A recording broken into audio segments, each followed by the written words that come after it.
Good morning, everyone.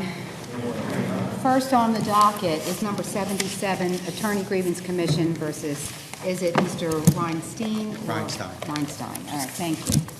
Thank you, Your Honors. May it please the Court.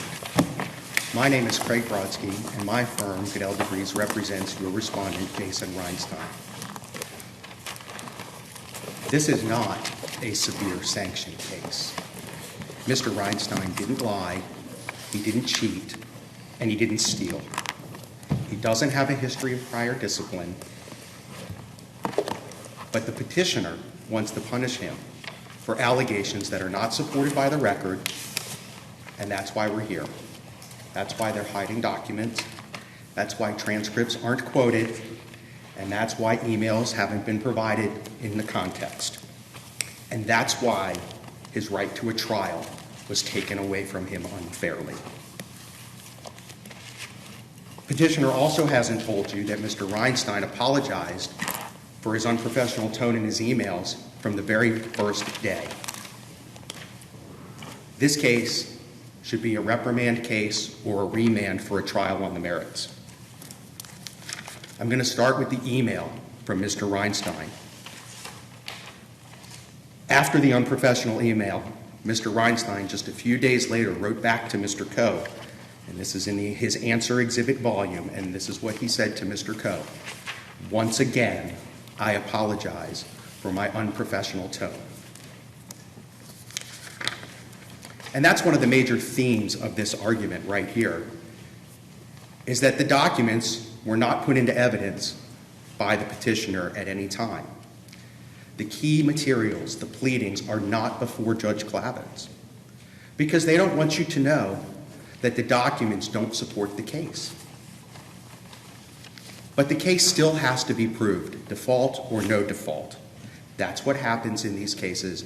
That gives this court the opportunity to review conclusions of law de novo, which we all know is the appropriate standard. Bar counsel still has to prove a case, and the petition for disciplinary and remedial action has to be based on real facts. In this case, it is not. It's wrong from the start. Mr. Rheinstein proved multiple instances of fraud before Judge Brown in the Circuit Court for Baltimore City. Let's start with talking about that fraud and remember that his clients, the Moores, are not complaining about his representation. Very briefly, this was a lending fraud scheme that arose after the mortgage market went down south about 12 years ago. Mr. Moore borrowed money to rehab properties in East Baltimore. It was a $200,000 loan. There was supposed to be a construction escrow. Imagine Capital committed fraud. They did not escrow the money for the construction rehabilitation. They charged interest on the full amount of the loan, despite not lending it, and then tried to collect it by confessing judgment on the full amount of the loan as if they had lent the amount of the full loan. It's a little more complex than that, but that's sufficient for today's purposes. And during that proceeding, Imagine Capital produced a suspicious HUD-1 form that gets sent to the government. And that's how we end up in the later cases involving the Ketam and the federal court. One of the key issues in this case, and a linchpin of the entire case, is this finding that my client, or this assertion that my client somehow pulled the wool over Judge Brown's eyes. My client did not try to pull the wool over Judge Brown's eyes. He did not launch unsubstantiated attacks. And I want to read for the court from the transcript before Judge Brown to show that how much this is. And this starts at TR 136 and page 123. And I apologize if I come down a little bit, but with limited time, that might happen. Mr. Svelhock is on the stand. My client is examining him. Mr. Svelhock, did you escrow $145,000 at Stonegate? Answer, not at Stonegate. No. Mr. Svelhock, Did you send $200,000 to Milestone? To Milestone, no. At which point Judge Brown stops the proceeding and he calls the people to the bench and he says, and this is on page 125 of the transcript, okay, I asked you to come up here because I need to know where all this is headed. Is there any potential that criminal charges might be filed? Mr. Rheinstein, we have consulted the U.S. Attorney, Your Honor.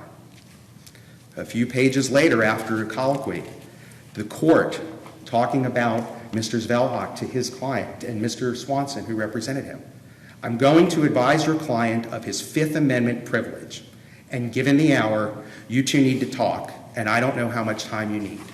So after a 20-minute recess, the court comes back and says to Mr. Zvelhak, Mr. Zvelhak, in talking to your attorney, the attorneys in this case, namely the defense counsel, the moving party in this motion, I've been informed that the U.S. Attorney has been consulted. And then a few pages later, Judge Brown talks to Mr. Zvelhak, the court, and this is really important. Do you understand that I am not saying that there is an ongoing investigation or that one is being contemplated? All I'm representing to you is that defense counsel has indicated to me from my inquiry that he has consulted the U.S. Attorney's Office about this case. A little bit more, there's a recess. Mr. Swanson then tells the court that Mr. Zvelhak will invoke his Fifth Amendment right. But that's not the end. Mr. Swanson says to the judge, it is my understanding about Mr. Rheinstein is that there is a criminal investigation going on. The court, well, he said he spoke to the U.S. Attorney's Office. He corrected the statement. Mr. Rheinstein says, I spoke to HUD and the U.S. Attorney's Office, and they don't always tell me the status of that. I know my client is supposed to meet with Jefferson Gray, who was somebody from the U.S. Attorney's Office. So Judge Brown walks it back a little bit. So at this point, it sounds like there is nothing pending. Let me take that back. They're in the very preliminary stages. And here's it ends here a few pages later on page 141. The court is asking whether Mr. Zvelhak was threatened into taking his Fifth Amendment. He says no. And then Judge Brown says, you understand that there may or may not be criminal investigations arising as a result of this case. You understand that, sir? Yes.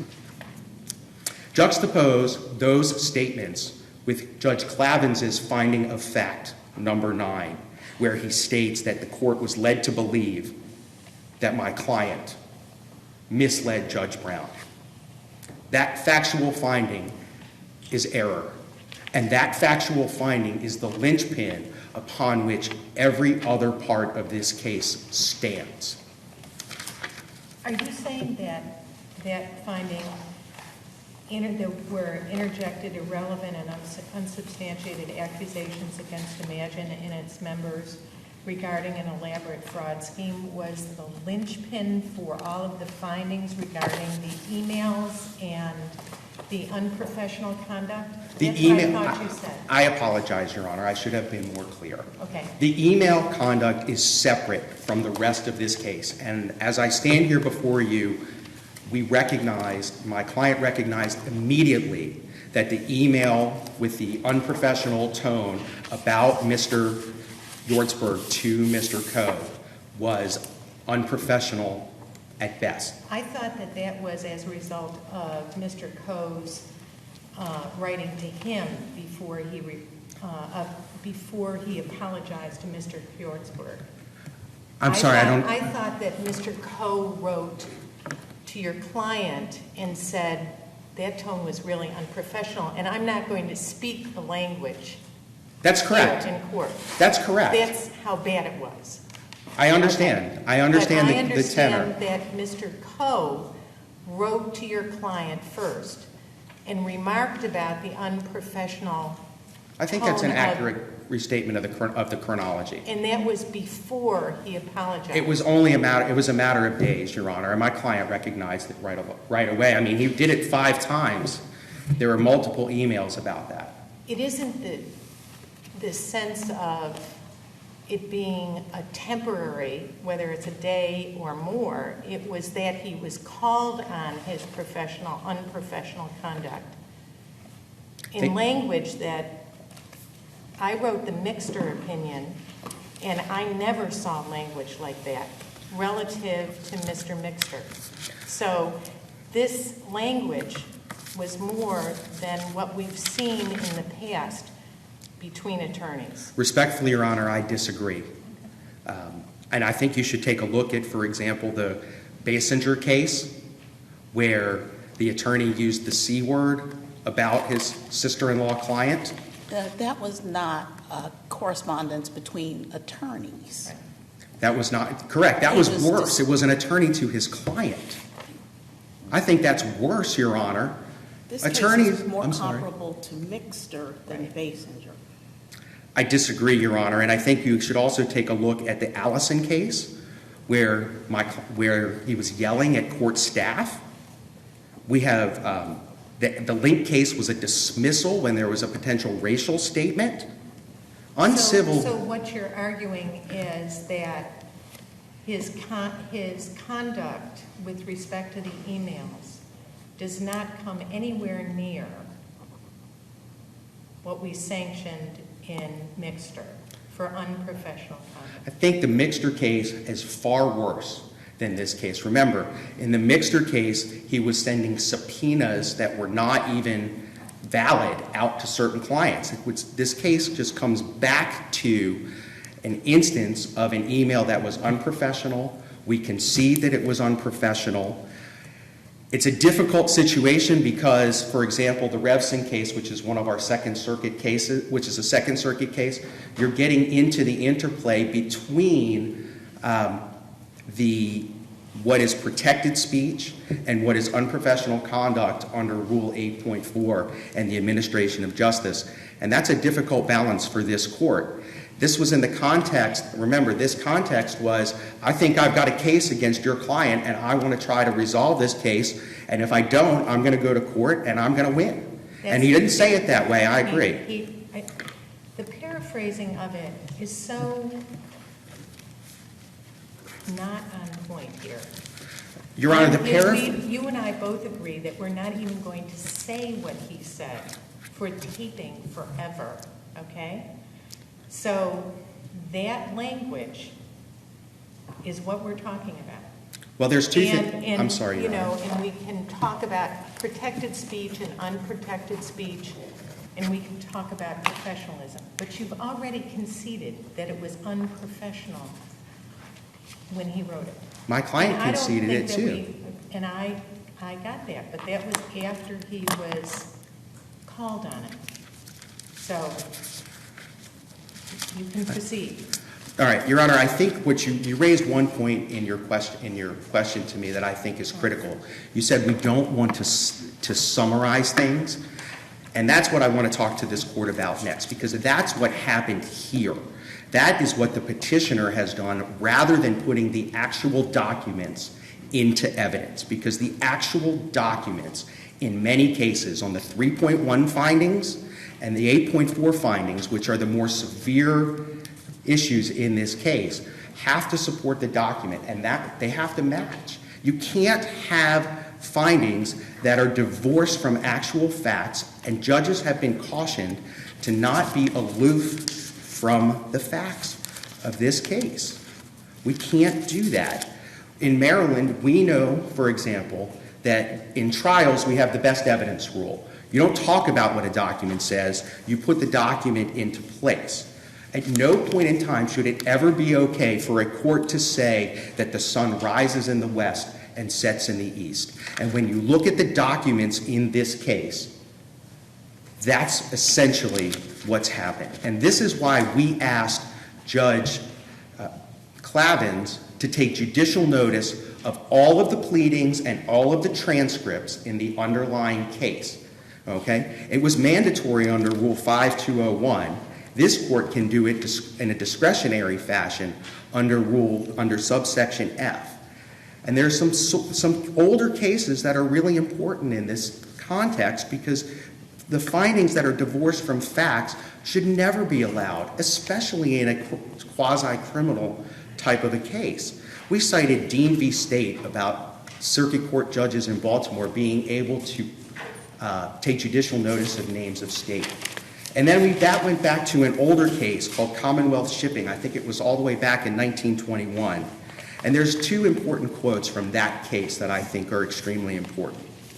First, the court stated that judges are not supposed to be aloof from the facts. And then the court was talking about it, and then the end of the case, the court says, to hold otherwise would be to deny that Orson Welles was Citizen Kane. Now, I know that's an archaic analogy here, but the same concept is here, and that's why the default in this case was so wrong and so bad. The AGC still has to prove its case, and they have to have facts. And facts that are contradicted by judicial notice and bald allegations of fact do not support a finding that can be used. That's why Petitioner put in certain documents. In the 12 cases since 2002 where this court, there's been defaults against respondents, every single one of those respondents, in virtually every single one of those cases, Bar Counsel still put on the evidence of its case, and also, Bar Counsel, the respondent got the opportunity to present some evidence. This is the most severe default sanction since 2002. No mitigation evidence at all. It's just wrong. My client didn't get a trial, and that should not happen in a case where he was actively involved.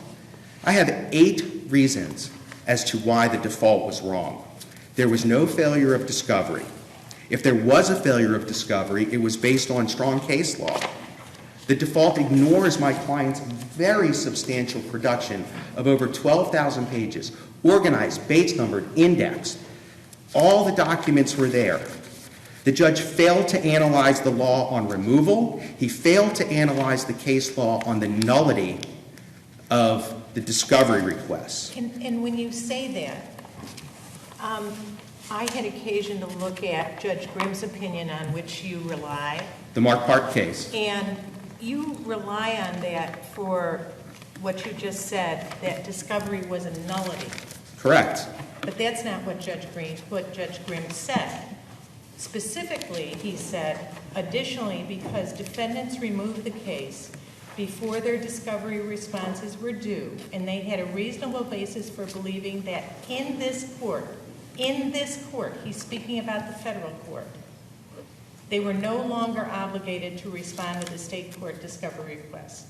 It doesn't nullify the discovery request in state court. Well, and they can't. The federal court cannot nullify the state court requests in the state court. Your Honor, so it doesn't stand for that proposition.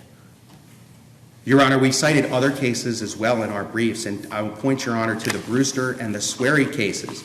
And the issue is that once a case gets removed, everything that happens in a state court is over. It's not over, sir. They don't have the authority in the federal court to nullify a state court proceeding.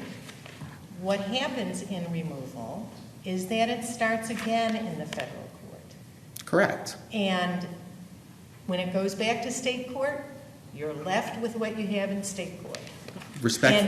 And I know you're going to say respectfully, but that's what Judge Grimm's opinion says, that it's only in the federal court. I think that does not take into account the Brewster and the Swery cases. Which are one judge opinions also and unreported? Well, Brewster is 360 Maryland 602, and Swery is 222 Maryland App 65. And the precise holding in Swearing was that the state court gives effects to a party's filings in federal court, but it doesn't say anything about when things are transferred, the litigation process has to end. No, all right. I mean, basically, you and I differ about that. And having been in removal situations, that's not how it was held. Either way, I think that the Judge Clavins the petitioner was aware of my client's position. And we have to evaluate the Taliaferro factors as we go through it. Judge Clavins never analyzed the removal cases. He never analyzed the nullity cases. He just wrote an order that was word for word in his discovery sanction in the Gianetti case. He just changed the very little end of it. That doesn't show thoughtful legal analysis using your discretion to take a petitioner's right to a trial away from him in the context of where he wrote a 99-page answer that identified every witness that the petitioner knew about. Take a look at R3704 to 3706. There were communications back and forth, 3732 to 3739, back and forth about my client's position. This was a setup. It was easily solved. And my client wanted to get a trial on the merits. And Judge Clavins abused his discretion. He copied his order word for word. He didn't analyze the case law. He didn't analyze the removal issues. And then he jumped on a whole bunch of aggravating factors not alleged in the petition for disciplinary or remedial action and used those and found those that my client didn't have a chance to defend himself on in a case in sanctions that were far more severe than what we've had in any other case since 2012. I want to move quickly, since I'm running out of time, to the 8.4c issue in this case, because 8.4c is basically lying, cheating, and stealing. Judge Clavins bases his 8.4c findings on the statements to Judge Brown. That finding is not accurate. And the 3.1 issues are another one that's there. But very quickly, my client, the motion to vacate confessed judgment was granted by Judge Brown, so he lost on appeal. The Dyer case tells us that losing on appeal is not make an argument with bad faith and substantial justification. My client deserved a trial on the merits or a minimal sanction in this case. Thank you. Thank you, Mr. Brodsky. Ms. Lawless. Good morning. May it please the Court. Lydia Lawless, along with Kelsey Brown, on behalf of Petitioner. The threshold question in this case is whether Judge Clavins abused his discretion when he entered discovery sanctions. The answer is no. The respondent fails to cite a single disciplinary case where this Court has found a hearing judge abused her discretion in entering sanctions. That is because no such case exists. This case, on this extraordinary and tortured record, should not be the first. In his exceptions, the respondent attempts to re-litigate the discovery issues. He continues to press the same three arguments that were considered and properly rejected by Judge Clavins. The first argument, incredibly, is the respondent continues to argue that there was no failure of discovery. That argument fails on both the facts of this case and the law. As pointed out by Judge Battaglia, the cases to which the respondent cites in support of this proposition that Petitioner's discovery propounded in April of 2016 became invalid when the case is removed does not stand for the proposition for which he states. Second, and importantly, even if it did, the facts of this case undermine the respondent's argument. The respondent's argument is that when the motion for sanctions was filed in June of 2019, 3 years after discovery was propounded, that motion, in essence, was a renewal of the discovery requests. In fact, he responded to discovery. He provided responses to requests for production of documents and answers to interrogatories in June of 2019. He titled those Response to Renewed Discovery Requests. Now, if a motion for sanctions renewed the discovery requests, then those discovery requests were renewed when the first motion for sanctions was filed in the spring of 2017 following the initial remand. So even if the law were to support what is unsupportable, the facts of this case undermine his theory that the discovery was somehow invalid and that there was no failure of discovery. The respondent then argues that Judge Clavins was required to hold a hearing before issuing his memorandum of opinion granting Petitioner's request for sanctions. Again, that argument fails both on the law and the facts of this case. The law does not require a hearing before a hearing judge can enter discovery sanctions. The respondent attempts to analogize the discovery sanctions with a motion to dismiss or a motion for summary judgment, where a hearing must be held if requested. It is well established, and the respondent very well knows, because he filed 2 motions to dismiss this disciplinary case in the circuit court, that it is only the Court of Appeals that can dismiss a disciplinary case. Judge Clavins did not have the authority or power to dismiss the Court of Appeals, and Maryland's appellate jurisprudence stands for the proposition that even if the dismissal is based on discovery sanctions, it doesn't change the discovery sanctions into a dismissal. And again, even if the law supported the respondent's case, the facts of this disciplinary case undermine it. There was a hearing. He got the hearing. There was a hearing on the motions for sanctions on June 1st, 2019. Finally, the respondent argues that Judge Clavins incorrectly applied the various factors to be considered in assessing whether sanctions are appropriate and what sanctions are appropriate. He presents no argument, no evidence that can support a proposition that Judge Clavins abused his discretion when he found the violations to be substantial, that the timing of the ultimate disclosure, which was more than 3 years after discovery was propounded, and a mere 19 days before the hearing was set to begin. Certainly the timing weighs in favor of the petitioner. The reasons for the violations, one is what we've already addressed. The respondent claimed he didn't have a legal obligation to respond to discovery. Judge Clavins found that argument to be frivolous. The respondent then relies on his 99-page answer and his document dump. Notably, in his answers to the request for production of documents, which are attached to petitioner's supplement to the motion for sanctions, the respondent did not produce a single document. He did not produce a single document. There is email correspondence that was entered as an exhibit to the July 10th motion, or the hearing on the motion for sanctions, which was a request from me to Mr. Brodsky to identify which documents were responsive to the request for production of documents, and a request for a privilege log, because almost every response to the request for documents was met with an assertion of some sort of privilege. There was never a response. The response was, you can come to my office in Baltimore and look at the documents. And when I asked for an explanation as to whether there were additional documents that had not been part of that 12,000-page document dump, I was met with silence. So for Mr. Brodsky to stand up here and claim that petitioner was ever in receipt of all the documents is disingenuous. We are in receipt of the documents that the respondent chose to provide to us.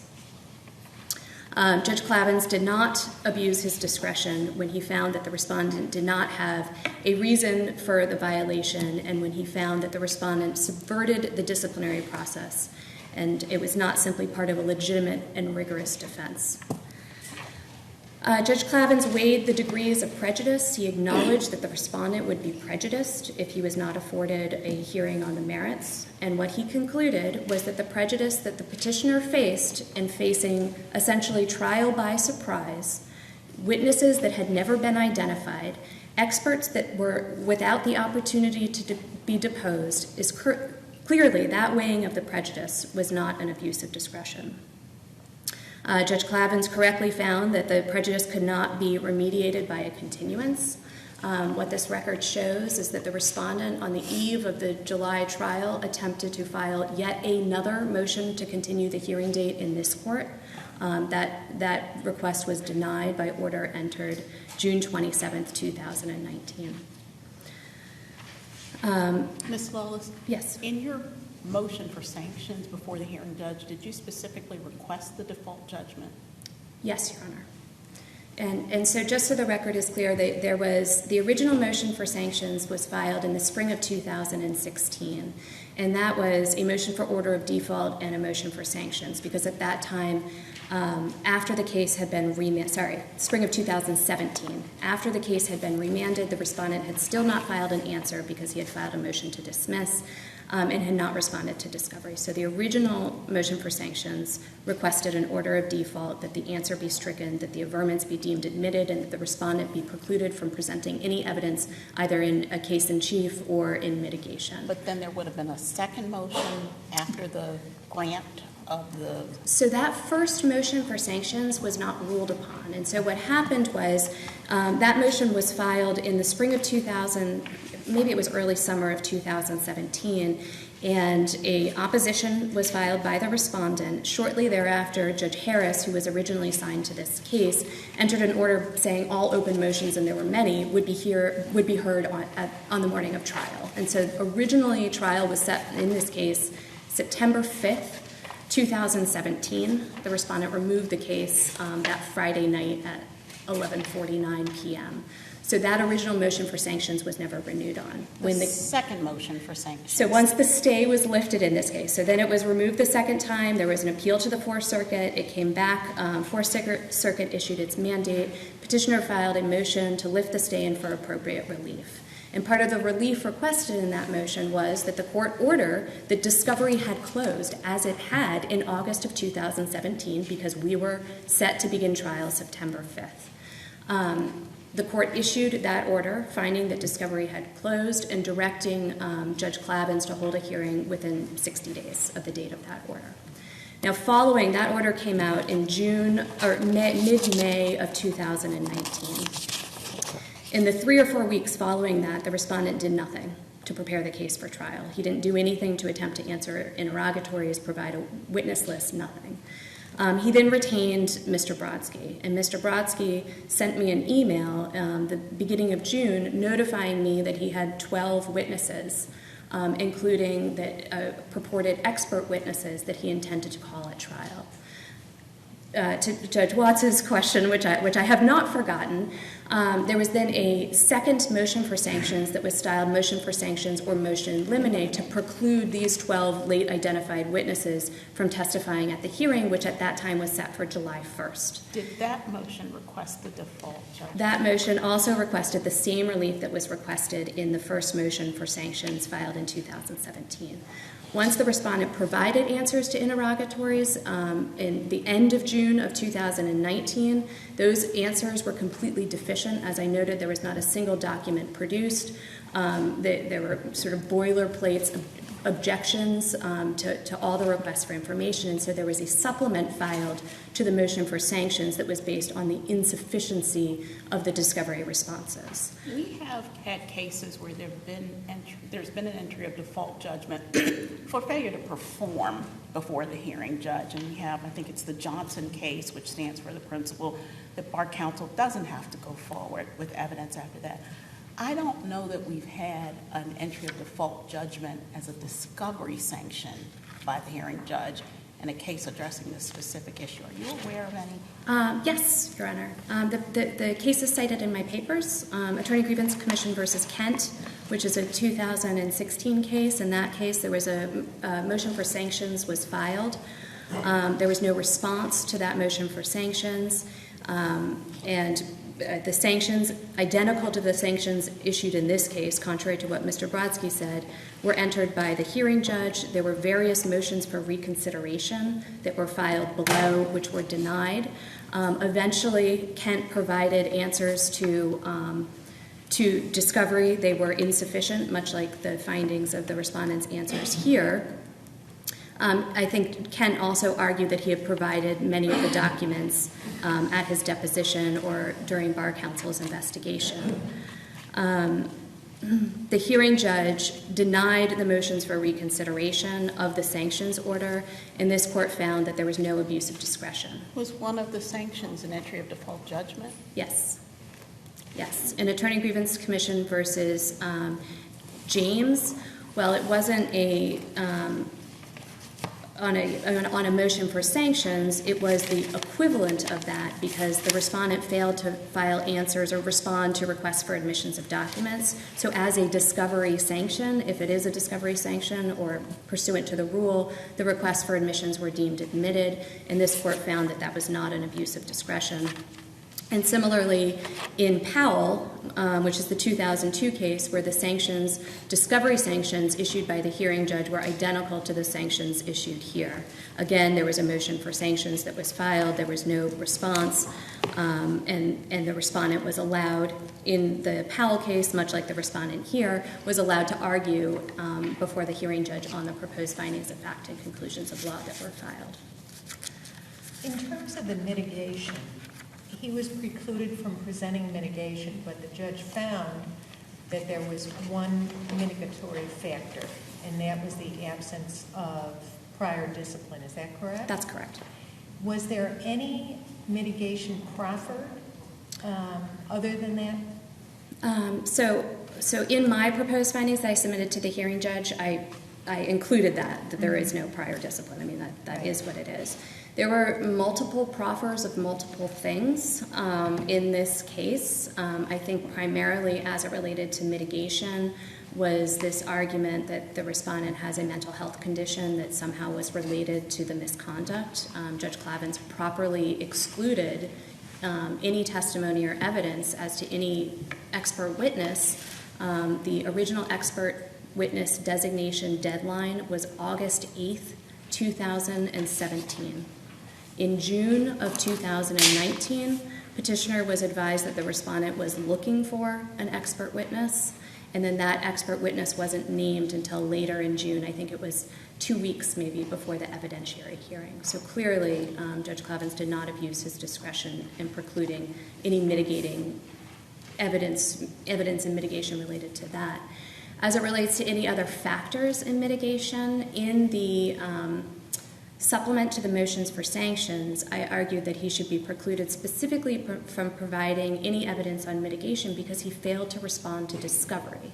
And so one of the requests, one of the interrogatories that was propounded in this case was, tell me which factors in mitigation you contend exist. The answer to that, which is attached to the supplement to the motion for sanctions, said, objection, work product privilege. I don't have to identify for you which factors in mitigation I contend exist, and then just recited this court's recognition of the various factors that may be considered in mitigation. So the respondent, even when he answered discovery, didn't even disclose which factors he contended existed. Thank you. I have one other question, and that is the question that Mr. Brodsky began with and ended with about the 8.4C violation. I'm moving away from the sanctions issue because I understand that what he's saying is, in fact, the judge got it wrong. It was clear error that he said that it was unsubstantiated and irrelevant in terms of his accusations that Mr. Is it Svelak? Svelak invoked his Fifth Amendment right to remain silent, and the court vacated the confessed judgment, setting into motion the years of frivolous litigation that followed. And he read from the transcript. That transcript is not in evidence, Your Honor. The respondent has attempted to refile in this court everything that Judge Clavin struck below. He's refiled his answer. He's refiled these volumes of exhibits that he could have presented had there been an evidentiary hearing.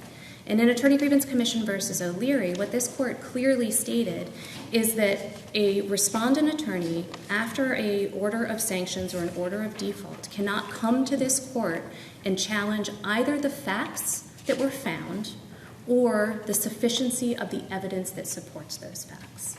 And this court has stated unequivocally in the Thompson case and then the Johnson case that where there is an order of default, petitioner is not required to present any evidence that we can rest on the well-pleaded averments in the petition.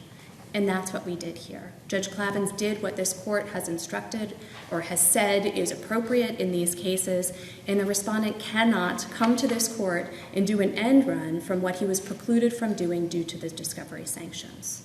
So much like O'Leary, who said she had facts and evidence that would prove that the facts as found were contrary to reality, that the sky was yellow and not blue, or whatever the case may be, you're precluded by doing that. He lost his opportunity for a hearing. Of course, this court can still review the hearing judge's findings of fact under the clearly erroneous standard. And under that standard, each fact, as found, is supported by one of three things. Either the averments in the petition, the documents that were introduced by Petitioner on July 10th, 2019, and the reasonable inferences that can be drawn from those set of facts. The respondent challenges the admission of what he deems to be these conclusory averments. He takes exception, I think, to, in the petition, there were allegations and averments that individual pleadings were frivolous. When his answer was struck, and when the averments were deemed admitted, we relied on that admission, that the respondent has admitted that this pleading is frivolous. And what the respondent argues is that frivolousness is some sort of special thing, that it's a conclusory fact that is not subject to an averment being admitted, and that is inconsistent with the law.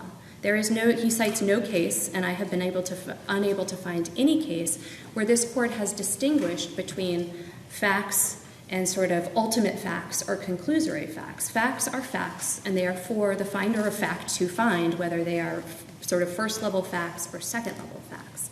And the respondent relies very heavily on Attorney Grievance Commission versus Dyer. And Dyer actually stands for the very proposition that is in my papers. And in Dyer, the roles were reversed. The hearing judge in Dyer found that the petitioner failed to meet its burden of proving that certain filings were frivolous.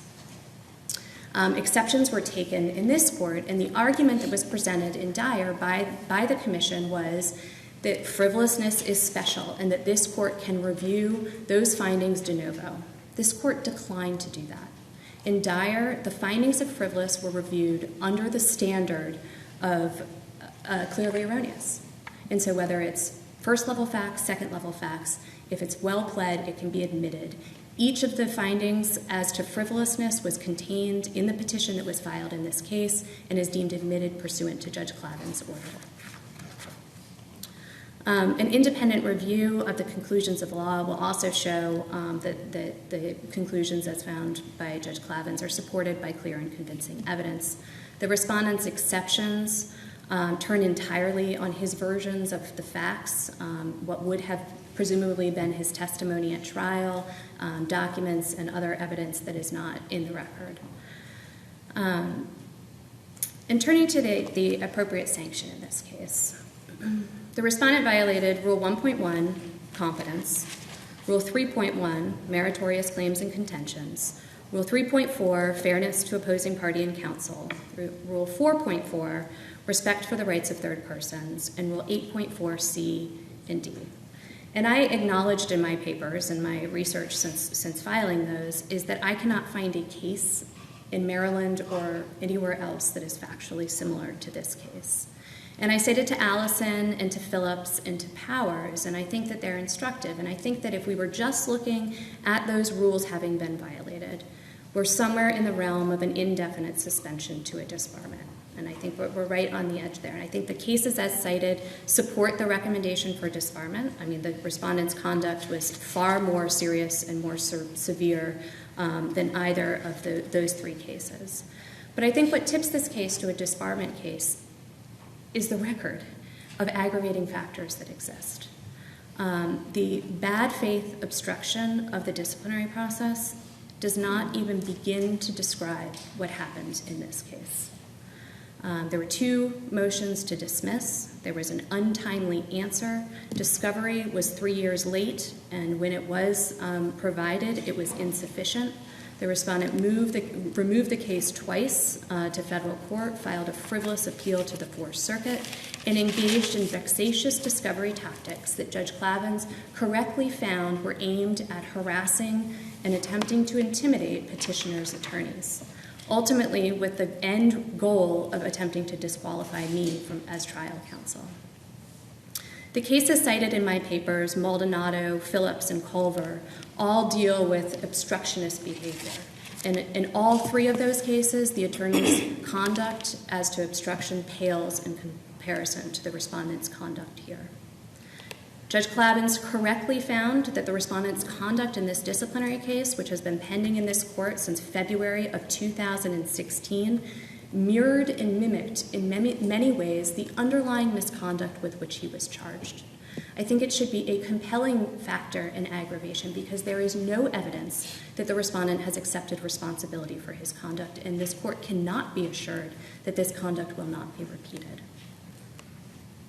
I cited to a Washington case, an Ohio case. Both of those are sort of factually distinguishable, certainly on the underlying misconduct, and I cited them for the obstruction of the disciplinary process. One of those cases was actually moved from what would have been, the court said, a reprimand case to a disbarment case due to the dilatory obstructionist conduct in the disciplinary proceeding. The respondent has refused to acknowledge the wrongful nature of his misconduct. He did provide a half-hearted apology to Mr. Coe after Mr. Coe wrote to him and explained to him that his conduct violated the rules of professional conduct. His apology included an assertion of his First Amendment right to say whatever he wanted to say. Judge Clavins also properly found that there was a pattern of misconduct and that he committed multiple offenses. His misconduct included his obligations to his client when he violated Rule 1.1, to the courts when he violated Rule 3.1 and 8.4, to opposing counsel and parties when he violated Rule 3.1, 3.4, and 8.4, and to third persons when he violated Rule 4.4. I think what's often lost in the noise of this case and the respondent's antics during this disciplinary proceeding is the underlying misconduct and sort of the victims of that conduct. The respondent's elaborate conspiracy theory involved Imagine, its principals, and attorneys. Judge Clavins correctly found that the respondent embarked on a course of conduct to prove his theory in total disregard to his obligations as an attorney. He subordinated his responsibility to the clients, the courts, third persons, and opponents in an effort to advance his own agenda and financial gain. The respondent is a vexatious litigant. He's abused the legal process, and he has terrorized his perceived opponents, including Robert and Beverly Spalak, Neil Roseman, who were the three principals of Imagine, Matthew Hortzberg, his then associate Lisa Sparks, and their paralegal, Tina Gentile. The respondent has also received a substantial benefit from his obstructionist behavior. The original hearing in this disciplinary case should have occurred in August of 2016, which was 120 days after Mr. Rheinstein was first served. The respondent has avoided for 3 years this court and this day and any sanction. He is a danger to the public. He is a disgrace to this profession. He is unfit to continue in the practice of law and should not be given a single extra day during which he has the privilege of calling himself a Maryland lawyer. I ask this court to consider entering a per curiam order disbarring Mr. Rheinstein today. Thank you, Ms. Counsel, and Mr. Brodsky. Thank you, Your Honor. Notice how Ms. Lawless didn't bring up the transcript before Judge Brown until she was asked about it. Notice as well that Ms. Lawless didn't tell you about how she represented to the court that she was ready to try the case in September of 2017. That's because she knew exactly what my client's position was. Notice as well that Ms. Lawless's discussion of the Kent case is not accurate. In the Kent case, 3 witnesses got to testify as character witnesses on behalf of the respondent. In O'Leary, the respondent was allowed to testify in mitigation and cross-examine witnesses. In James, the respondent was not precluded from testifying, and Ms. Lawless's initial motion did not ask to preclude my client from putting on evidence in mitigation.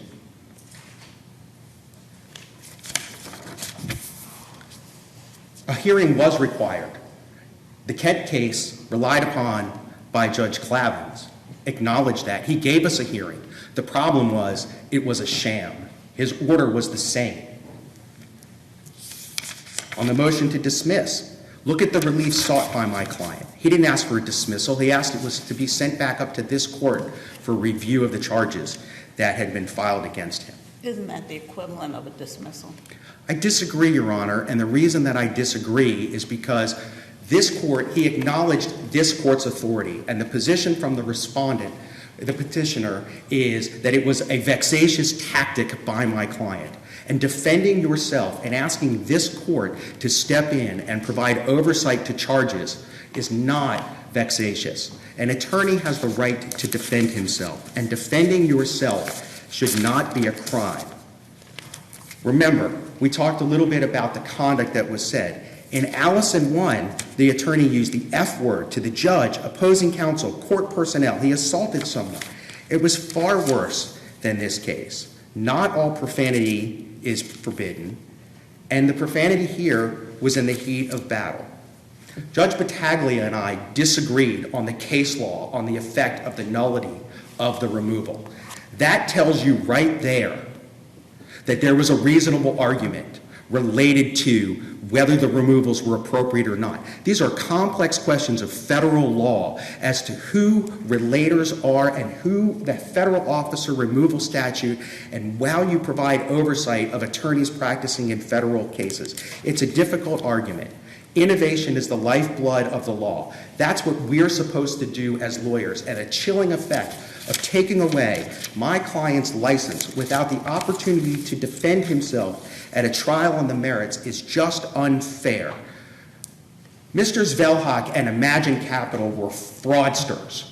They lied, cheated, and stole money from people in East Baltimore, and my client figured it out and tried to navigate his way as a lawyer who had never litigated that complex of a case, and he won things. He got the dismissal of appeal that the court did. That's a frivolous filing. The Court of Special Appeals dismissed out the appeal initially. He won before Judge Brown. What he didn't do was steal money. He didn't lie to his clients. He didn't harm his clients. He didn't harm the public. He didn't lie to the court. He didn't assault anyone. He didn't harm any court personnel.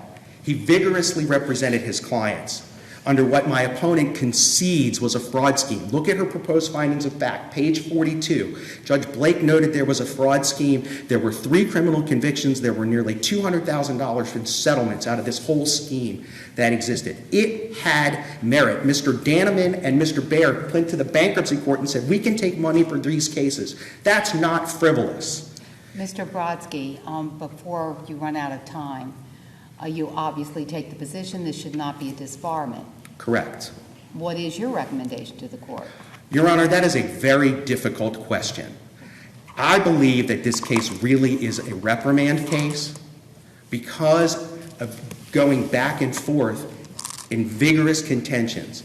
We have a difficult circumstance because the court has not had a chance to look at all the underlying pleadings. That's why we gave them to the court to look at this.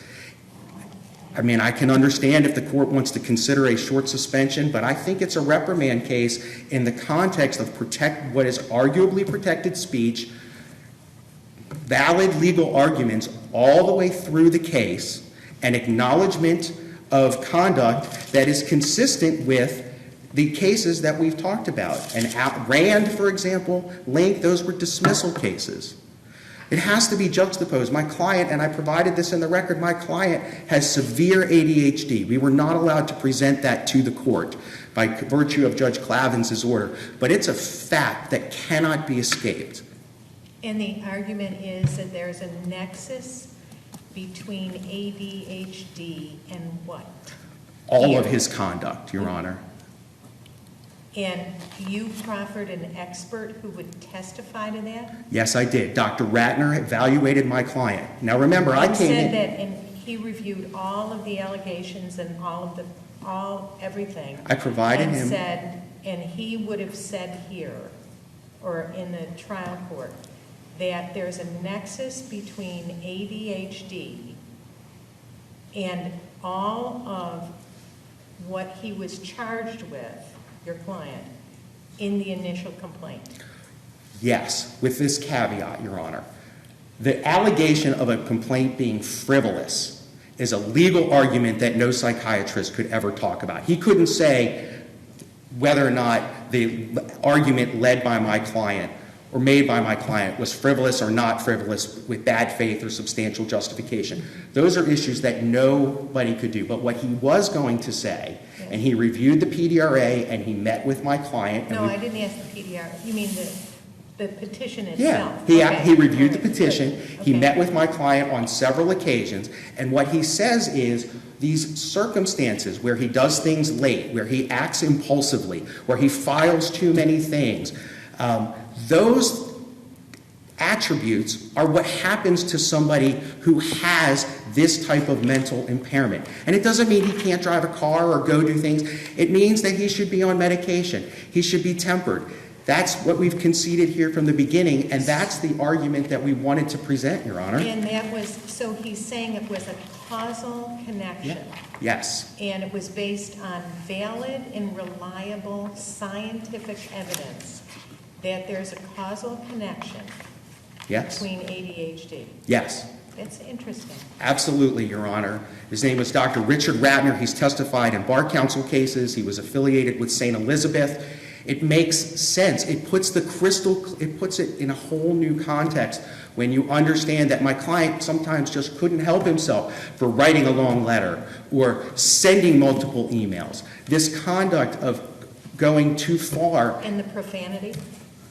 Did I he don't say think that I can was a ever. causal I don't connection? think that I could ever excuse profanity in a context. But the impulsive behavior, if you want to consider profanity impulsive behavior, which I do, because you can't control what you're doing. You're not are you a counselor also? Are you a psychiatrist? No, but you're asking me questions about I ADD. know, I'm asking you about what the doctor said. I'm not Oh, asking. I apologize. I'm trying to answer your I didn't realize that question. you were opining. I was asking about the doctor saying that there was a causal Yes, connection. the answer is yes. That's part of what he would testify And to. Mr. Your Honor. Brodsky, that is the last word. Thank you for your have time, Your exhausted Honors. your time. The court will take a brief recess and ask that counsel in number 25, State versus Sade, be present at counsel table when we return.